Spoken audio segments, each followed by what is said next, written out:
50mm has definitely been one of those focal lengths that if you're a micro four thirds shooter, it's probably not going to be the first lens that you're going to be looking for. And the main reason is because although 50mm looks great on a camera like this is the Lumix S5 and it's got a full frame sensor.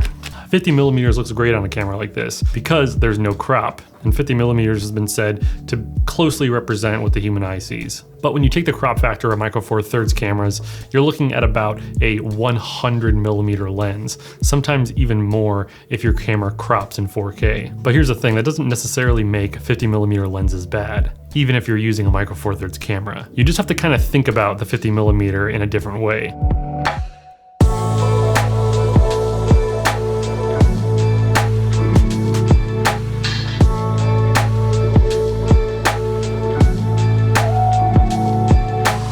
So I wanted to talk really quickly about this lens. This is the TT Artisans 50mm f1.2. So this is a micro four thirds lens, and again, on a micro four thirds camera, it'll give me about a 100mm field of view. But if you take an additional crop for a lot of the micro four thirds cameras that they have in 4K, this is looking at about 115mm. Now I'll be honest, a 50mm has never really made it in to my lens kit when it comes to micro four thirds lenses, and it's just because it does have a very, very tight field of view. But I started to think about this lens a little bit more and thought that it could be a really good B-roll or detail type lens. So real quickly, you might notice that I have added a few things to make it a little bit more cinema-centric as far as a lens goes. So I've added this focus gear onto the focus ring, and then a 52 to 77mm step-up ring so that it can fit all my lens caps and variable ND filters. So this lens is by TT Artisans, and it'll run you about $100. And that's pretty good considering you get an f1.2 aperture on this thing,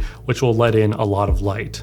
So shooting with this lens was a little bit of a challenge for me because I like to stick within the 24 to 35mm focal length when I'm shooting most of my videos. Right now you're seeing me at about a 28mm equivalent field of view if you're talking full frame terms. The one pretty cool thing about having a tighter focal length like this is that you really don't have to get that close in order to get a well-framed shot. Something that I also appreciated about this TT Artisans lens is that the aperture ring, although it's clicked, it's a very loose click, so it's not super loud. You can barely hear it clicking, and it just feels really, really smooth.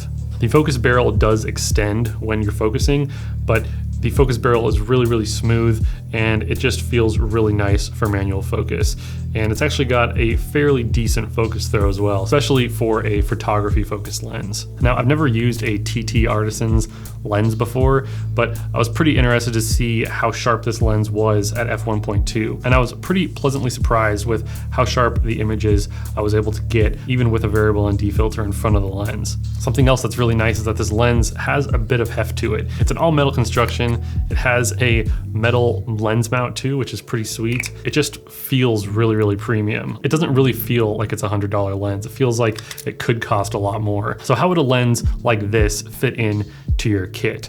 Now, before I was doing YouTube full time, I would probably never looked at a lens like this and thought that it was something that I could actually utilize. Shooting weddings and like action sports and stuff like that, a lens that gave me about 100 to 115mm field of view wasn't really something that I sought after, but now having to do a lot of YouTube videos and shooting B-roll and just needing some detail shots, that's where I think a lens like this really shines. It's only $100, which I think is a really good deal for a pretty great B-roll lens. I really dig this TT Artisans lens. It's pretty sharp even at f1.2. And I think that if you're a content creator or need something a little tighter, this is a great lens to look at. Anyways, I hope you enjoyed that quick review of the TT Artisans 50mm f1.2. If you did, it'd be really cool if you hit the like button. And if you'd like to see more of my videos, you can click on either side of my face. Thank you so much for stopping by, and I'll catch y'all next time. Later.